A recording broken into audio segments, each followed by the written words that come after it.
Atari. This is an iconic name that is synonymous with the realm of gaming, but modern-day Atari is not the Atari we once knew. It is a shell of its former self. This is a brand name that's been passed around, and at this point, the leaders of this company are definitely not upholding the gaming legacy of Atari, and their recent endeavors have proven to be questionable. Starting with the Atari VCS 800, which launched last year, but very little fanfare due to its high price that doesn't justify its functionality of basically being a mini PC dressed up as an Atari console that comes bundled in with these controllers if you buy the more expensive version. At $400, I mean, with that kind of money, you could get a PlayStation 5, or for $100 less, you could get an Xbox Series S and do way more than what this console can accomplish. On top of that, Atari is really trying to get into the crypto market with their Atari blockchain that they've been advertising for a while now. Gaming just seems to be the least of Atari's concerns, though they are trying to celebrate the legacy of Atari, but they're doing so in the worst way possible, in the most insulting way possible. For those who don't know, 2022 marks the 50th anniversary of Atari, which was founded back in 1972. There's a whole lot of history there, and there are definitely ways to celebrate such a momentous occasion, even if Atari is not what it once used to be. One would hope that the current owners of the brand would find some appropriate way to celebrate a once-in-a-lifetime occasion for a company like this. But guess what? NFTs, baby. Just as every other gaming company has been doing, Atari's 50th anniversary will be commemorated through a GFT collection, which are basically NFTs, but the acronym looks like the word gift, because these NFTs are a little something special compared to the other ones, in the sense that they're not just NFTs, they're also loot boxes. Atari is combining the awful trend of NFTs with the awful trend of loot boxes, so you can buy these mystery gifts, GFTs, that will open up and give you a random NFT, and there are, in fact, a wide variety of rarities going from common to rare to epic, and you can see the rarities and the percentages down here from 35% all the way down to 0.2% to get the most rare, the epic rarity NFTs, whatever that means. Here's what Atari's statement reads like: the Atari 50th Anniversary Commemorative GFT Collection. Celebrating the brand that launched the modern video game industry, the Atari 50th Anniversary Commemorative Gift Collection, or GFT Collection, honors Atari's 50th anniversary, celebrating the exciting future ahead while commemorating the iconic Atari 2600 console and fan-favorite games such as Combat, Sword Quest, Asteroids, Centipede, and more. Ah yes, nothing like celebrating a gaming icon through a scheme that a significant majority of gamers are not tolerating, a scheme that people absolutely hate, that Atari surely knew people hated, but it's not like they care about the sentiments of fans or the community. To them, it's all about selling NFTs under the guise of celebration, when this is really just them getting in on the trend, trying to be a part of the gold rush while it's hot, them trying to capitalize on an exploitative monetization tactic. And not only exploiting NFTs, but combining them with another worst monetization system, loot boxes. Already the gaming industry is getting ideas and introducing gambling for NFTs, as if just buying them directly outright wasn't bad enough. Now we have gambling elements involved, and no doubt this is something that game companies, greedy, shady game companies and corporations and publishers would love to see normalized. And I have little doubt that this is where the next stage of NFTs implementations at, just as how microtransactions started out with direct purchases and then loot boxes arrived. It's not hard to imagine a future where game companies will start implementing this stuff, especially in mobile games where gacha style monetization is most prevalent. Though who knows, if NFT loot boxes are normalized enough, we may very well start to see them in AAA games as well, in sports games especially, where loot boxes are especially egregious. Scrolling further down the website further details GFTs. What are GFTs? A GFT is a surprise, limited edition. There's that word, surprise. I see Atari has taken some cues from EA with their surprise mechanics bullshit. And then right here it says, gift-wrapped NFTs designed to delight. Not too different from EA saying that these surprise mechanics are quite fun and quite ethical. The only actual surprise mechanics that are fun and ethical are these ones right here. Yeah, surprise mechanics, loot box shaped stress boxes.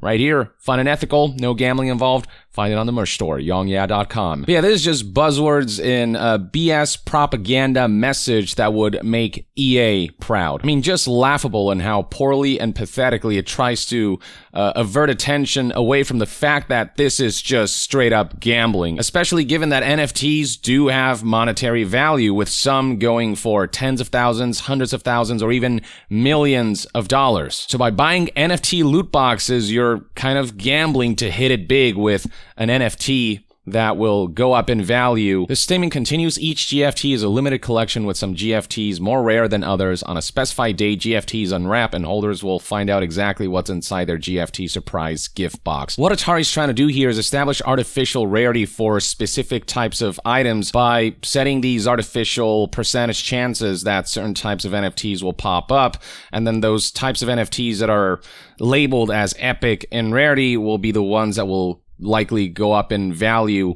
faster than the rare and common ones. But regardless, every item is supposed to be scarce in the sense that there's only one of them, right? That only one person can own through this NFT digital receipt that alleges they own this thing that can be easily replicated. But by adding an extra layer to that with artificial rarity, they're trying to define which NFTs are gonna go higher in value, which ones people will want more. Scrolling further down, you'll find a frickin' roadmap for this crap. Level 1, get your GFTs. GFTs will be available to buy for a lucky friend or for yourself, lucky friend. If a friend were to gift me one of these, I would very much start questioning the nature of our relationship. Then the GFT reveal. Atari GFTs will unwrap on a special date. Holders will find out if their GFTs are common, rare, or epic. So on top of the fact that Atari is encouraging people to partake in the NFTs pyramid scheme, with this implementation, with the combination of NFTs and loot boxes, you don't even know what you're buying,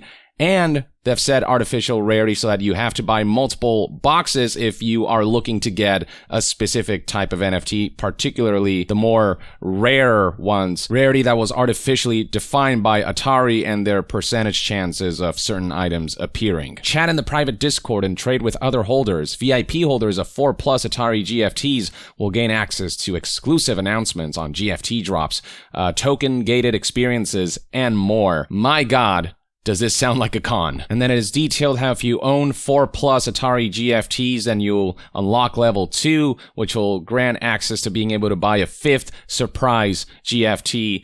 Then at level 3, let the games begin. GFT holders will be eligible to compete in game competitions. Leaderboards will be available on the community Discord, and top scorers will gain access to special rewards. A game that will no doubt be designed to further incentivize people to spend their hard-earned money on these NFTs. It's all about this vicious cycle of manipulation and getting people hooked to this crap. And then finally at level 4, more to come in the metaverse. And let me remind you again, this abomination is all to celebrate the 50th anniversary of Atari. But we all know for a fact that this isn't a celebration. It's the exploitation of a brand name and its 50th anniversary in order to sell people on this freaking pyramid scheme scam. Last but not least, we have an FAQs section where they answer questions like, are all GFTs the same? No, within each collection there are a variety of GFTs, some more rare than others. As for when this is all gonna go down, when can I buy a GFT? Beginning on January 27th, 2022, you may join the whitelist to increase your chances of buying an Atari GFT. The sale will open on February 1st, 2022.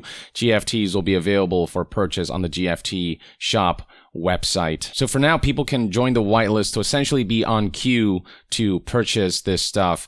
It's on February 1st when these things will actually go live on sale, and that's when we'll likely find out just how expensive each of these gift boxes are, how expensive these NFT loot boxes, these NFT slot machines are, and I imagine Atari's looking forward to get a couple of whales hook, line, and sinker to spend a boatload of money on these gift boxes so they can get the rarest, the lowest probability items and NFTs. Finally, why should I buy a GFT? NFT was the Collins Dictionary word of the year. GFTs are the most on-trend gifts to buy this year. GFTs won't be delayed by Amazon. They won't be damaged by UPS. You don't need to sit in traffic to buy them at the mall. They're just the ultimate gift. There are just so many things wrong in these sentences, starting with how they reference how NFTs was the Collins Dictionary word of the year as a good reason to buy something. It's them basically saying this is a big trend, come on, get in before it's too late, without explaining to people what they're actually getting into. And then they make the argument of, unlike physical goods, this stuff won't be delayed by Amazon, they won't be damaged, and you don't need to sit in traffic to buy one at the mall. Yeah, except those physical gifts that actually take some time to deliver have useful, practical applications. You know, if you get a physical gift that's some kind of appliance or furniture or whatever, you can actually use that for something useful. And if you even get something like a piece of art, a physical piece of art, you can do something with that. You can hang it up somewhere real in a real space. But yeah, the CEO of Atari is obviously talking this crap up. Wade Rosen said in a statement, what better way to commemorate Atari's 50th anniversary than by ushering in a new era of technological innovation while also honoring the brand that launched the modern video game industry. What is it with game companies using special occasions as a stage to sell their NFT crap? Square Enix did something similar with a New Year letter where the president said, Happy New Year, by the way, we're gonna double, triple down on NFTs and the metaverse. And he also said that he hopes NFTs will become a major trend, though the president did suggest that this is a trend that isn't for everyone, particularly those who play to have fun. As if playing to have fun is a specific category of video games, when the whole purpose of video games is to have fun, to pave the road to a fun, immersive, and emotionally resonant experience. Square Enix thinks games are no longer about that. There are some who will play for fun, but that's an old idea. We want play to earn. Konami did something similar with Castlevania's 35th anniversary, where as a celebration and commemoration, they put out these NFTs in an auction through which people spent over $100,000 in total on these video clips with background music, basically, that I could very easily download and use how I want without having to spend a single cent. And then we have Ubisoft, who after the overwhelmingly negative reception surrounding Ubisoft Quartz, their NFT endeavors, responded by saying that players just don't get it, critics just don't get it, this is the future, this is all for the players, this is all meant to be beneficial to the players. It's not just about Ubisoft, it is us doing a service for players and just selling us on this idea that Ubisoft is somehow keeping the players' best interest in mind, like this isn't some business move that is intended